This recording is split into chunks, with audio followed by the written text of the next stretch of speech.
Okay, everybody, we are going to do something relatively simple today. We're going to figure out two ways to set the weapons or items that a player will be carrying as soon as they come into your world. So, two ways to do it. One's the easy way, second's the harder way, but almost the better way. So let's check that out. So first we're just going to start up a blank project. Just hit create. Doesn't matter what kind of project you use. We're just using a blank one because it loads up relatively quickly.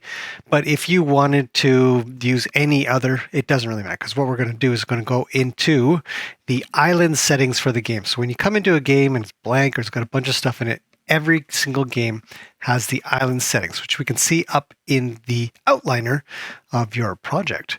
And if we just lift this one up here, we can see it looks like a pencil with a piece of paper.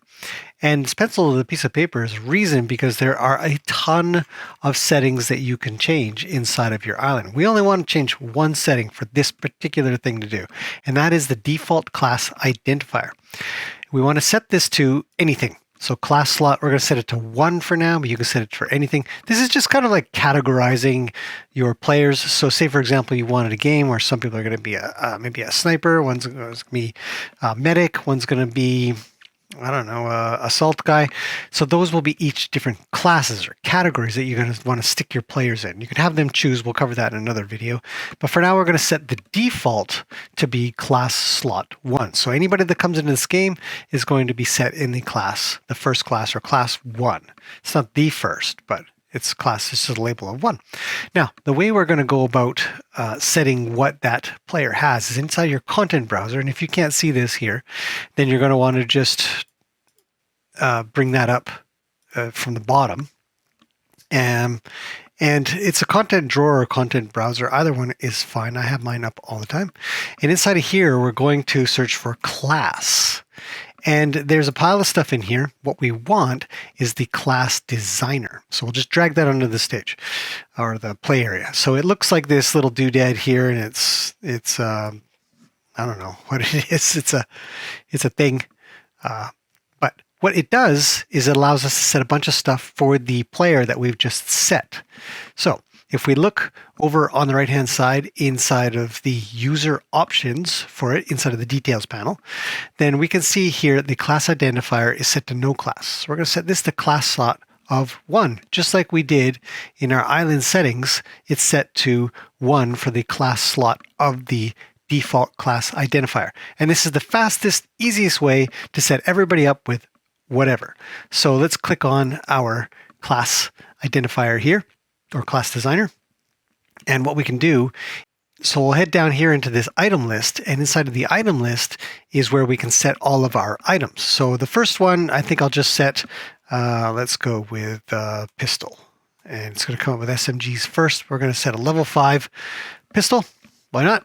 And tell you what, let's grant the items on respawn. So we'll click that and we'll equip it. So we'll say equip the first item.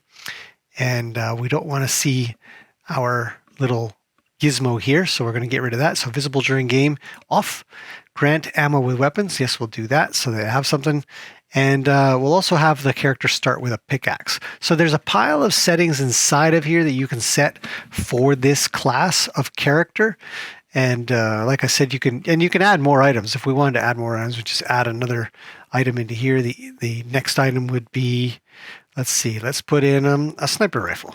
So sniper, let's put in a level 3 automatic sniper rifle and one of those. So that will be put in. Now, if you wanted the sniper rifle to be selected right away when they go into the game, then you would just put in here for equip granted item, second item. But we're just going to use the pistol for this one. So this is the easiest way to grant a user an item as soon as they get into the game. And we'll go ahead and give this a quick test. So we'll launch the session, save the items that we've changed. And this is going to start up Fortnite so that we can see if our code, or it is code, but if our changes inside of the game area here have worked. They should. Okay, so we've got Fortnite logging in right now, as you've probably already discovered if you watch any of these tutorials or anybody else's and you know how to start up a game, but launching the session loads up Fortnite if you don't already have it running. If it is running, then it'll say something else. It won't say launch session, it'll say sync session. And in that case, what it's doing is it's syncing all your edits up into the game. So we're going into an edit session, which is different than just a game. This is where we get to play with our game live, which is really cool. This is actually a fantastic system that they've made. Very interesting, going to be very powerful. So we're in. I've got because we're in edit mode, we can see the little gizmo dude thing, little class designer, and we can customize it from here if we want to, but we don't. So we're going to hit escape. We're going to hit start game, and then you can see here that we've loaded in with our pistol. Right, so we've got our level 5 pistol, and we also have our sniper rifle. So that is the easiest way to get a character to have a weapon, or anything for that matter, any object, in their hands right from the get-go. Now, the other way we can do it, if we head back into Unreal for Fortnite, is we're going to do it with a little bit of code. Now, if you've never done any verse coding, this is a great little intro, I think. It's very simple, and we can get used to how this goes. So the first thing we're going to do is open up our Verse Explorer. If you don't have your Verse Explorer, just head up to the top where it says Verse and choose Verse Explorer. This will open up the Verse Explorer. And inside of the Verse Explorer, we're going to right-click on our project, and we're going to add a new verse file to project. When we do that, it's going to make this boilerplate, this default file, which is fine. This is what we want to use. Now, this is going to be sort of, I'm going to call this our game manager or our play manager. It doesn't matter what you call this, but something that is going to define what this code does, which essentially is going to be the father of all codes, everything that's going to come back into here. So this is the main, we're going to call it the main manager. So we're just going to call it main game manager. Now, the coding conventions for Verse are kind of strange. All of these device names, which is essentially going to be a class, are done with these underscores, and everything is lowercase, which is interesting. It's just something to keep in mind. We're going to create instead of create empty, so we're going to have all this stuff already in here, which is handy. When you do that, you're going to then want to edit it. To do that, we're going to click this Open the Current Project in VS Code. If you don't have VS Code installed, it will ask you to install it. Just install it, and it should open right up. So I'm going to just click this button to go into Verse and click my main game manager. Now, this is, if you've never done coding before, don't worry. You're going to need to learn, so let's get to it. The top bit here is essentially just calling namespaces. A namespace is essentially where a whole bunch of code resides. You can look at that. I encourage you to check it out. But we don't need to know everything. But we do need a couple more things. So we need to be able to get character information, which is the character that we're going to access when people come in. So to do that, we're going to go using. So we're going to use the same thing in curly brackets and then /. And for this one, we're going to go fortnite.com characters. Like that. Oh, there. Okay, so if it's wrong, so if I put an E in here, you see how it comes up red. Well, that's a big deal. So everything turns red. This turns red. Up here turns red. We got to underline a red. So we'll just change that. So it knows, this code knows that fortnite.com/characters is a namespace that we can use. And we really do need to use it because we need to access the actual characters. So inside of the main game manager, we're going to set up our variables and our functions or methods to make this work. So everything kind of runs in here. And you can see this one's called onBegin. onBegin runs at the beginning. So whenever the thing starts up, it automatically runs onBegin, and stuff will happen. So in this case, print stuff happens. This is logging stuff. Don't worry about this. We don't need to log anything today.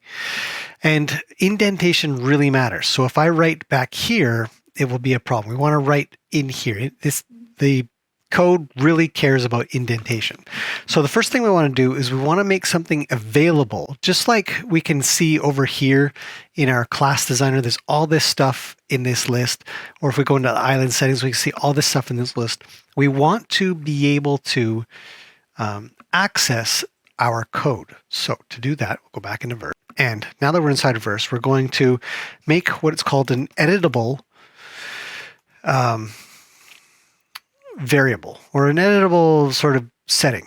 And in this case, it is a variable. So we'll go variable, and we'll call this maybe a weapon Variables are uppercased. I don't know why, but that's the way it is in verse. It's kind of, it's odd. It's different. I've come from a background of coding in quite a few different languages, and none of them are like this. So it's been a bit of a growing process for me too, as well as you guys. So don't worry about it. Okay, so we're going to make that equal to weapon granter. So we're going to make our weapon granter. We're going to do item granter, item underscore granter. Oop, I keep hitting the wrong number, or key. Item granter device equals array and squigglies. Okay, so really quickly, this is going to be an editable thing inside of the game. So this is where our code and our game kind of come together and mesh together. Super fancy, super cool. We're going to use an item granter device. So we don't have one of those yet, so we're going to put one of those in our game in a second. And that's just an array. An array is just a list of things that we can access later. So go back into the game. And inside of here, we're going to go to our content browser or your content drawer. And we're going to go item. We want an item granter. Let's see. Not that. So let's go item granter. Let's type out the whole thing. Okay, so here's an item granter. So this is the interesting part of how to work with this. So we're going to drag this onto the stage or onto the I call it a stage because that's what I've always called it. From a long time ago, I came from a Flash background, so this makes a lot of sense to me. So it's on the stage or it's on the play area. Now this is an item granter. An item granter is a thing that grants items. So inside of the area on the right hand side, inside of the details area, we can set up which items are in this granter. So let's see. So in here is an item list, and we can add one to here. So we hit this plus. And for this one, let's choose something different. Let's choose a shotgun. So we know that it's different. So an auto shotgun, level 1. And we'll grant the current item. So we're going to set this item granter to the user. So we'll grant the item. We'll clear the inventory when we grant it, give it extra ammo, and enabled on game start, equip granted item. Yes, item to grant, number 1. And that should be enough. Okay, so we've set up our item granter inside of the game itself. Now, when the game begins or loads or starts up, we're going to run on begin. So inside of here, we're going to kind of keep this clean. So what we want to do is we want to call a different method that we haven't made yet. Initialize players. Let's do that. Yeah. So initialize players. So it's because I haven't created it yet, it's all red. So we'll come back from that indent, and we'll make this initialize players. Yeah. Void equals. And this is the way you create most functions or methods. So to put it simply, every time you want to call a block of code, or you want to make a block of code, because you don't want to make some big long thing. So you separate it out so maybe you can call it later and stuff like that. So we'll make a function or a method. Very simple. Any questions, ask below, but hopefully I'm not going too fast for those that are news. So what we want to do in here is we want to make a players, like we want to get all the players that are in the game. So all players equals get play. Now, the thing about, I don't know if it's going to do this again. Okay, so the thing about most coding environments is there'll usually be helpers in here. There'll be code hints. This does not have it yet. So if you're watching this in the future and they've actually got them in, you're in luck, but we don't. So we have to learn from others or look up the documentation and try to figure it out. So all the players, you get the play space and then get players. That's where we get our list of players, everybody that's in the game. So when they come in, we're going to call this initialize. It looks like I've spelt it wrong. There we go. Okay, it's going to call this. So hit return, stay inside this indentation, very important. So we're going to run a loop. A loop is where we want to do things over and over again until a thing happens. And in this case, we're just going to run through all the players that come into the game. So we'll set up a variable. This is what I've defined. So player, you call it anything you want, but in this case player, it's very simple. So for every player, and we're going to run through all players because that's what is in the get play space. We'll run through all the players. And we're going to grab our fort character by using a colon equals. So this can fail. It's kind of hard to get into everything, but we'll just if you remember this code, this is pretty much what you're always going to do. So sometimes you don't have to know everything about what a code does. Sometimes you just memorize what it does and sort of sort it out later. When we're doing a for, we're going to use a colon on the end of it. There are other ways to write this stuff, but this is the more accepted way to write verse. So you get used to writing verse. So now we're going to go through our loop. So everything that we want to do in our loop. And inside of here, we're going to grant a weapon. And we haven't made this function yet, but we're going to call it. So we're going to pass in the player, and we're going to pass in 0, which is the very beginning, the very number one. In an array, in most languages, arrays start with 0. So if there's a list of items in an array, this goes 0, 1, 2, 3, 4, 5, whatever. So the very first one is 0. We know that this is not the best way to code this, but because we only have one item in there, or we actually have 2 items in there. No, we have 1 item. There's 2 items in the last one. So we just have the shotgun in there. And that's at position 0. So we are now finished initialized players. Now we want to make grant weapon. So grant weapon. And this is going to accept the player, which is a player, and a weapon value. So a weapon, the weapon value is essentially the item that's in the array, but as a number format. So that's an int. INT. INT is an integer, so we write int.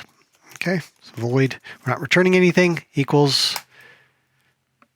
Now, from here, we want to grant this is where we actually do the granting. Now, this may seem like it's a little bit long, but I can tell you this is probably one of the cooler ways to do this granting a weapon thing for everybody that comes in, because you can change it later if you want to do a timer, if you want to do on an event, you can change everybody's weapons, or you can change just one player's weapon, depending on how you write your code. So this is important code to learn. I highly suggest learning this.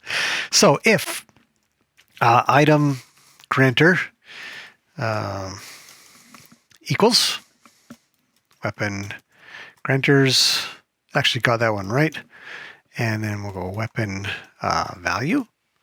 So if this exists, essentially, if this is possible, if this exists, then item granter grant the item.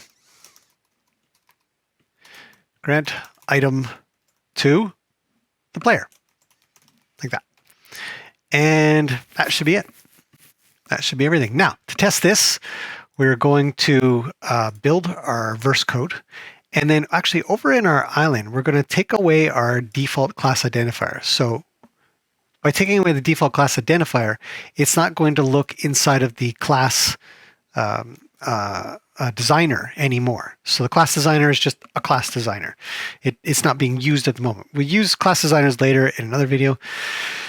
And let's give this a go. So we build our verse code first, and then we've made some changes here and there. Just go ahead and push all the changes. If you only made changes in your verse code, we didn't, then we would just push the verse changes. But pushing the changes does both, so we just push those, save everything, and then we wait for Fortnite to respond, because right now everything that's happening inside of UEFN goes up to the server.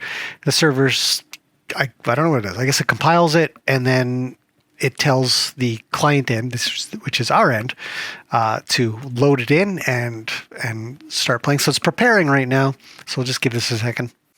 Okay, so once you've compiled the verse code and we've done all the other changes that we need to do, we're now ready to actually put our game manager into the game. It's not in the game yet. Even though we've wrote the code, we've done all the other stuff, the game manager itself still has to physically be put onto the stage. So to do that, we're going to go down into our content browser, and inside the content browser, we look inside of our project. Inside of our project, we're going to look into creative devices, because this is our creative device, and we can see main game manager. We drag that up onto the stage, into the screen, into the play area. And inside of here, you're going to see weapon granters, which is our editable variable. So we're going to add one here, and it's already going to know what to put in. So even though there's a bunch of objects in here, it knows it's looking for an item granter device. We've got one. It's called item granter. Select that, and you're done. Let's go ahead and push the changes over to Fortnite.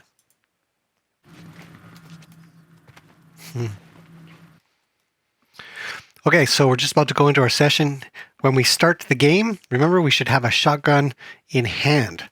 So, start game. There it is. There's our shotgun in hand.